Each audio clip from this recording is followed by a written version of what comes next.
We finally got our shop wrapped up here, so let's go give you guys a quick tour. Come on in.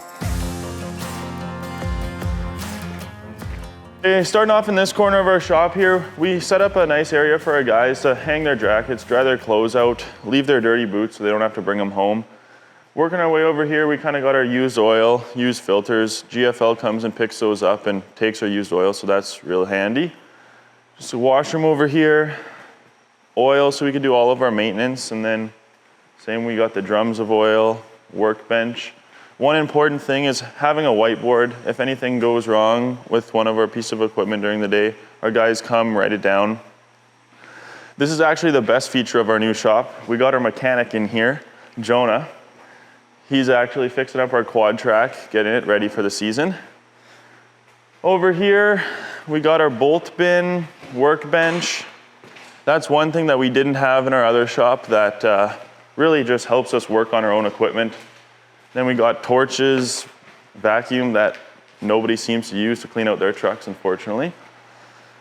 One big benefit of this shop is the length. Our other shop was shorter, so we can fit our mud truck in without unhooking it. And that just saves so much time and hassle for the guys. They get to back it in, turn the truck off, and go home instead of unhooking, unloading the drill, pulling that in, and then having to do all that in the morning again.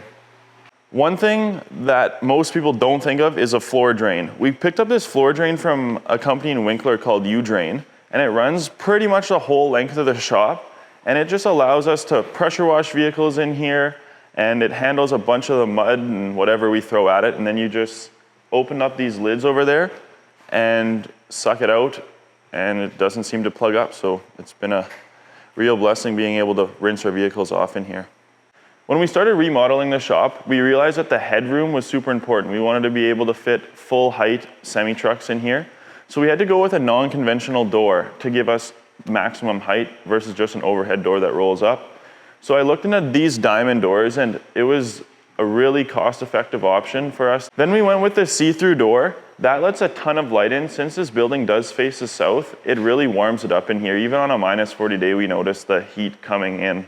Coming over to this side of the shop, we got our own water tank in here, so when the trucks pull in at night, they fill up and just saves us from going to water fills throughout Manitoba, and that's real handy. We got our chains and binders here. Whenever guys need them, they grab one. Washer fluid, winterize the drills. We got our bentonite here. That helps us mix mud. Handy to have it in the shop instead of in the back 40 where you got to go pick it up. We got our connectors here for all our fiber optic stuff and just random stuff. Over here, we got a little charging station. That's got our radios, locators. Always got to make sure those are plugged in for the day. That was a quick tour of our new shop. Thanks for coming along, and we'll do a tour of the outside of our yard as well.